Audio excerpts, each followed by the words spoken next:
Family leadership as a newly married person.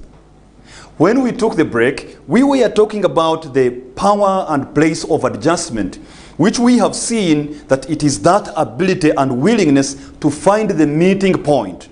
Because if you do not adjust, if you don't have that ability, if you don't exercise that capacity, and you don't have that willingness, then you end up becoming rigid.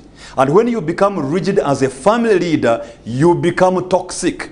And when you become toxic as a family leader, you become repellent. And when you become repellent, the very people you're supposed to lead move away from you. That's where we ended. Now, as we come back, I was trying to look at social media, and a number of people are following, and I want to particularly highlight just two of them. Liz Acham, alumnite, Mugabe.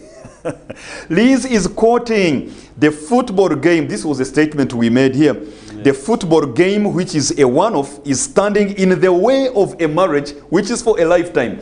And then she tried to pull the foot of Liverpool fans. She says, I hope Liverpool fans have heard.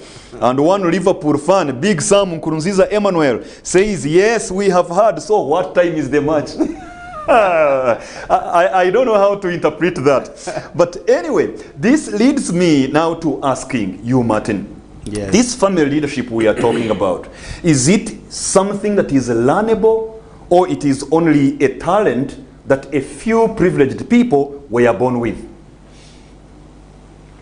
Thank you very much. Of course, leadership is learnable. Leadership is learnable. It's not natural, so you have to be deliberate. You have to be deliberate and make steps to learn. You have to take steps to learn how to lead. You have to learn steps on how to lead. Okay. But sometimes situations in our lives, they also train us. Maybe that's why sometimes they say they attempt to make it natural. When you look at David as a leader who led the army of Israel against the Philistines. You mean the King David in the Bible? David in the Bible. Okay. Some of the things came natural to him because of the training he had got as a shepherd boy. As a shepherd boy. So sometimes the environment that we grow in also can help to shape us to be better and good leaders of our families. For example, of course, I'm not guaranteeing you, but when you grow up from a family where there's father and mother and they are all there, they have a good family, good marriage relationship, the chances are, if you grow up in such a family, the chances are that you are going to also be a good family person. Maybe much more because of the model, the role models you have seen, exposure to a good version of this thing. Exactly. Okay. Yeah, but you know, majorly you have to take a personal, deliberate effort to learn how to lead. Because just like I have told you, that you have a vision, you visualize the kind of family you want. Yes. And therefore you have to prepare yourself. You have to prepare yourself to lead that family so that that vision doesn't fail. Yes. So you have to learn it. You have to train yourself. You have to seriously take action on it. You have to think about it. You have to learn. Yes. You have to go all the effort that you can go to learn to be a good family leader. So in other words, we shouldn't give up if we are trying to lead our families and we are failing. We shouldn't say things like, anyway, even my father was a bad one. I think it is hereditary. My poor leadership skills are a result of the family I was brought up in, the schools I went to, and so on and so forth. It is a skill like any other, and we can learn to do it better. We can perfect it with time. Absolutely. And that leads me, therefore, curiously, to know if there is a newly married man, and anyway, any other man at any stage of life, any stage of marriage, any stage of family leadership, who would like to get better in their own family leadership skills.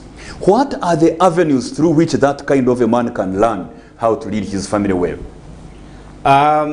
One of the practical ways Yes. is to, as you grow up, as you, even if you are not yet married, please try to watch families. Take keen interest in other families. And if you know that you want to be, if you want to make a family when you grow up, Yes. you know how children are asked what they want to be, and you know they say all this, many things. For me, I wanted So- to be a soldier when I was young, but so- it was for a bad reason. Later, I changed my mind. Somebody who annoyed you. Oh, and there wanted were to 5 deal of with them. There were 5 of They them. wanted to deal with them. So if you want to be a family man, take keen interest to watch families in your community. And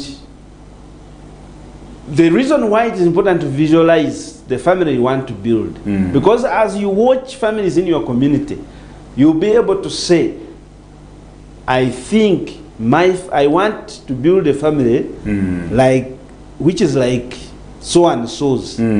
So you will be able to see the families you want your family to look like, and the ones You don't want your family to look like. family to look like. Yes. That is very practical. You don't need any money to do that. Yes. You just watch.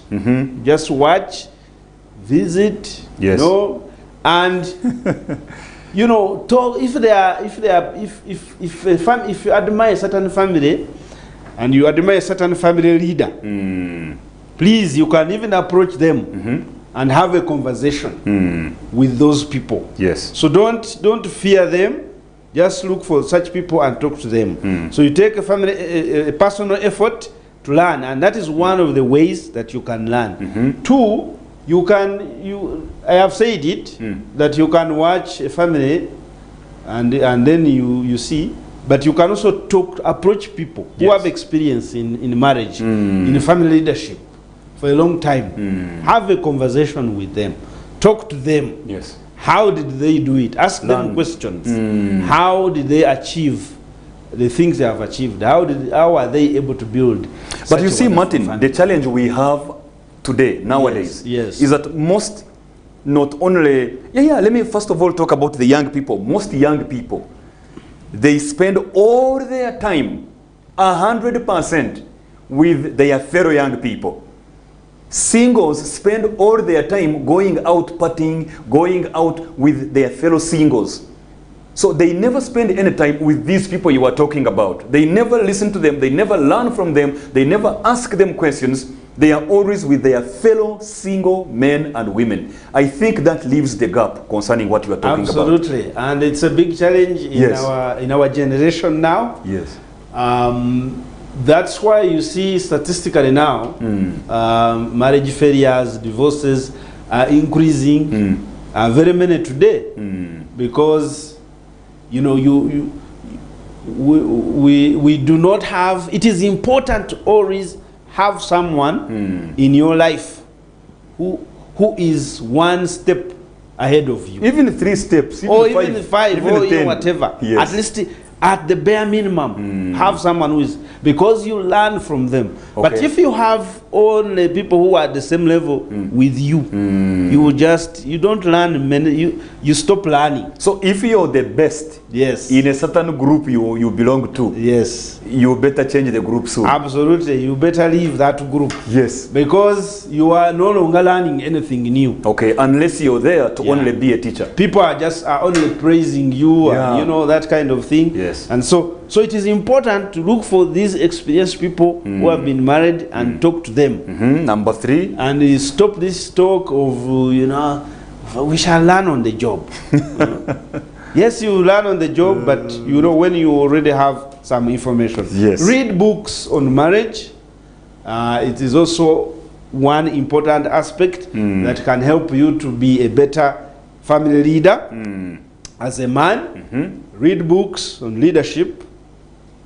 Leadership as a subject, even if it is not necessarily about family leadership. Yes. Because the principles are Yeah, the same. the principles are the the same. principles, things like a leader is somebody who serves those he Yes, leads. he leads. That's the principle of Absolutely. leadership, Yes. whether it is in family or in business or in politics and governance or Yes. anywhere in the community. That's a principle.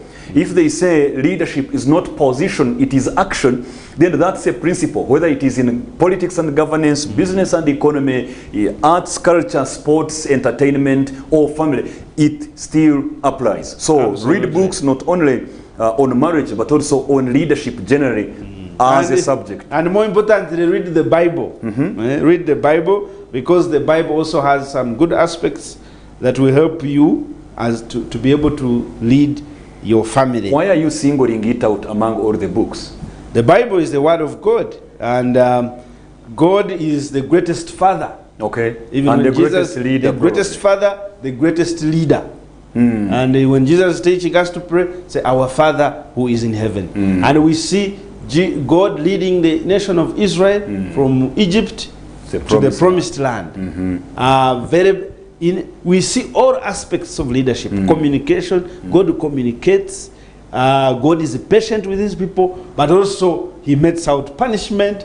He shows justice. All that is leadership. Yeah, he brings out, he brings justice. He gives opportunity for the leader to speak on behalf of the people, and then he listens. Isn't that one of the areas where the newly married family leaders actually struggle? Whereby you find either this young family leader knows how to use the cane, because that's how his mother or his father did it, or you find that he is always caressing and giving carrots and never does the punishment. I think that's one challenge also. Absolutely, leadership has to, you have to balance. Yes. You have to balance like God did. God Rewards and sanctions. God would reward, sanction, give justice, mete out punishment. Yes. So he would, and even he would negotiate. Yes. Negotiate. Come, let's reason together. Give time for somebody to change. Probation.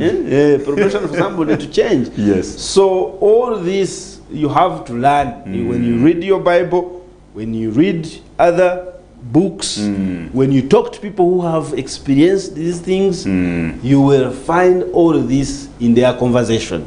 All the things they have been able to go through, all the things they have done, you will learn all these things. And I always say that the best way to learn how to lead is to lead. Yes. So when you are given opportunity to lead, lead. Yes. As you grow up, those who still have opportunity to lead, you aspire. All right. Get into positions of leadership, because those positions will prepare you to lead even your family. Okay. Yes. I can see some people responding to the program online. Yes. And Liz here says, look for experienced men and learn from them. That's what we said. So she asks, what if the married men look for the young unmarried men and help them sometimes?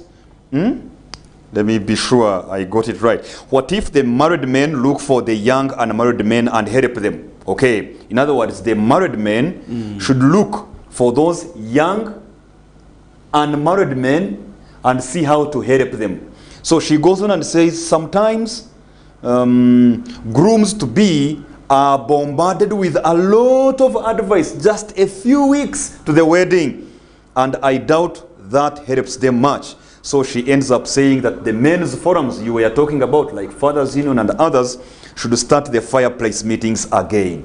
I agree with you. Martin, we need to be wrapping this up. We just have about 2 or 3 minutes to bring this to the close. As we bring this to the close, after all these years of your own marriage, as a married man, as a family leader, 7 years getting into the 8th year now, what would you say are your top three lessons that you have learned that you can very briefly in 1 minute share about leading a family? Number one, step up all the time. Step up all the time. There is no other leader of your family apart from you. Yes. Yes. So whatever challenge, whatever is there, step up and All lead the your time. family. Number two. All the time. Trust God You know, it can be tough. You are new, this is a new area. You have, like she has observed, you have a lot of information. You don't know sometimes what to do, Yes. but trust God. As a man who believes in God, I believe that when you trust God, He will see you through. And the last Lastly, lesson is that as a leader, if you fail all other things, don't fail in communication. Communicate with the people you lead, communicate with your wife, communicate with your children. Whatever it is, let the communication lines remain open. Awesome. Because normally some of the conflicts begin from the area of communication. Yes. Okay. So, let's bring this to a close. Why don't you look straight into that camera and offer your parting shots to especially a newly married man we were focusing on today, who could be ready to adjust and learn family leadership going forward in less than a minute? I want to conclude like this. One of the things that keeps a marriage and a family is commitment. You are already there. You are married. Regardless of the reasons why you got married, make your marriage work. Be committed to that marriage. Don't come up with excuses. Make the marriage work. Be committed. Work on it. Regardless of the situation, regardless of what you have found in the marriage, it is cowardly for you as a young family leader to run away from your place of leadership. That is what God has given you. Make sure you step up,